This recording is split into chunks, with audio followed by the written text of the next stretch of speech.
अगर आप रात में सोने जाते ही एक ही बात बार बार सोचने लगते हैं, आप जितना अपने ओवर थिंकिंग को रोकने की कोशिश करते हो, आप उतनी ही ज्यादा करवटें बदलते हो और अंदर से ना यार चिल्लाने का मन करता है कि बस बस। और अगर आपको लगता है ना कि यार आपका दिमाग रुक ही नहीं रहा है और अपने आप ही सोचे जा रहा है जो आप सोचना भी नहीं चाहते, तो ये वीडियो ना सिर्फ और सिर्फ आपके लिए है यार।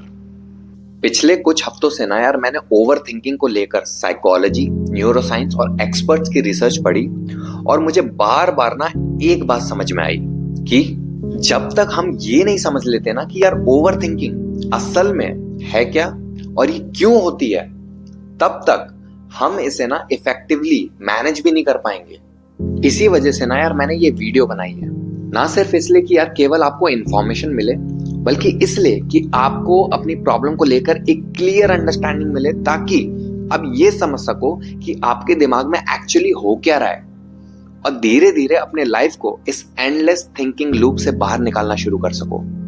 और हाँ, मैं पहले ही आपको एक बात बता देता हूँ, इस वीडियो में मैं जो भी बात करूंगा वो साइकोलॉजी और न्यूरोसाइंस की करंट अंडरस्टैंडिंग, एक्सपर्ट्स की रिसर्च और प्रैक्टिकल क्लिनिकल नॉलेज पर बेस्ड होंगी और इसमें मेरे खुद के भी एक्सपीरियंस शामिल होंगे।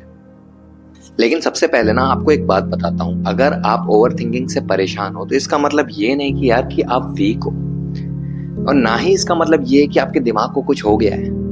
हो सकता है आपका दिमाग सिर्फ एक ऐसा काम कर रहा हो जिसका मेन पर्पस आपको सेफ रखना था, बट अब वही चीज आपको मेंटली एग्जॉस्ट कर रही है यार। और इस वीडियो में आज हम इसी मैकेनिज्म को समझने वाले हैं यार। इस वीडियो में हम क्या समझेंगे? इस वीडियो में सबसे पहले हम समझेंगे कि ओवर थिंकिंग असल में है क्या, उसके बाद हम समझेंगे कि ये होती क्यों है, आखिर ये समझना इतना जरूरी क्यों है। सोचिए, अगर आपके घर के किचन का नल खुला रह जाए और पानी लगातार बहते रहे, तो क्या आप फर्श पे पोंछा लगाते रहोगे या फिर पहले नल को बंद करोगे? ऑब्वियसली नल को पहले बंद करोगे, है ना? बिल्कुल इसी तरह यार हम में से ज्यादातर लोग ना यार ओवर थिंकिंग को रोकने की कोशिश करते रहते हैं, लेकिन पहले ये समझते ही नहीं कि ये हो क्यों रही है। वजह समझ में नहीं आएगी ना यार, तब तक सलूशन भी ना अधूरा रहेगा। इसीलिए आज हम पहले प्रॉब्लम को समझेंगे, क्योंकि साइकोलॉजी में ना एक बात बहुत इंपॉर्टेंट मानी जाती है कि अंडरस्टैंडिंग कम्स बिफोर चेंज। तो चलिए यार अब शुरू करते हैं और समझते हैं उस चीज को जिसने लाखों लोगों की नींद, सुकून और मेंटल पीस को छीन के रखा है यार। Over thinking. आखिर ये है क्या ओवर थिंकिंग? ओवर का मतलब ज्यादा और थिंकिंग का मतलब सोचना। क्या ज्यादा सोचना ही ओवर थिंकिंग है या फिर उससे भी ज्यादा कुछ और है? साइकोलॉजिस्ट एंड एक्सपर्ट्स के नजरिए से ओवर थिंकिंग कोई ऑफिशियल मेंटल डिसऑर्डर या कोई डायग्नोसिस नहीं है, ये एक एवरीडे वर्ड है।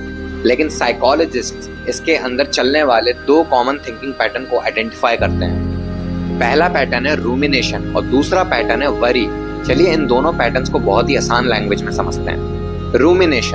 रूमिनेशन का मतलब है पास्ट को बार बार रिप्ले करना, पुरानी गलतियां, पुराने कॉन्वर्सेशंस, पुराने डिसीजंस, और बार बार अपने दिमाग में एक ही चीज बोलते रहना, जैसे काश यार मैंने उस दिन ना ऐसा नहीं बोला होता, काश यार उस दिन मैंने ये डिसीजन नहीं लिया होता, शायद उस दिन ना मेरी ही गलती थी। यहाँ ना यार नोटिस करो, हमारा दिमाग पास्ट को बार बार देख रहा है, लेकिन पास्ट बदल नहीं सकता, लेकिन फिर भी हमारा दिमाग उसी जगह वापस जाता है।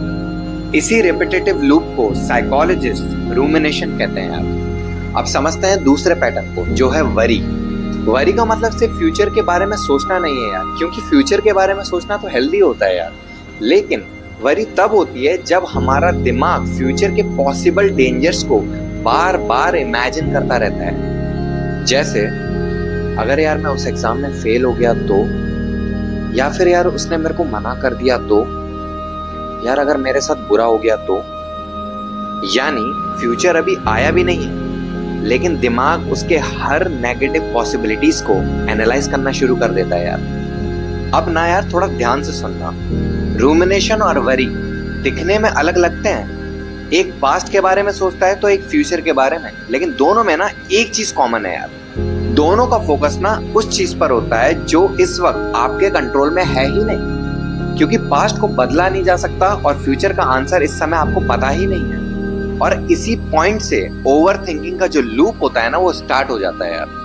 लेकिन यहाँ ना यार एक बहुत बड़ा सवाल आता है, अगर दिमाग को पता है कि पास्ट को बदला नहीं जा सकता और फ्यूचर का आंसर उसके पास इस समय नहीं है, तो फिर वो एक ही बात को बार बार सोचना बंद क्यों नहीं करता? आखिर हम जितना रोकने की कोशिश करें उतना ही ये ओवर थिंकिंग बढ़ती ही क्यों चली जाती है? इसका जवाब साइकोलॉजी के साथ साथ न्यूरो साइंस भी देती है। और इसी को समझने के बाद ओवर थिंकिंग पहली बार सेंस बनने लगती है।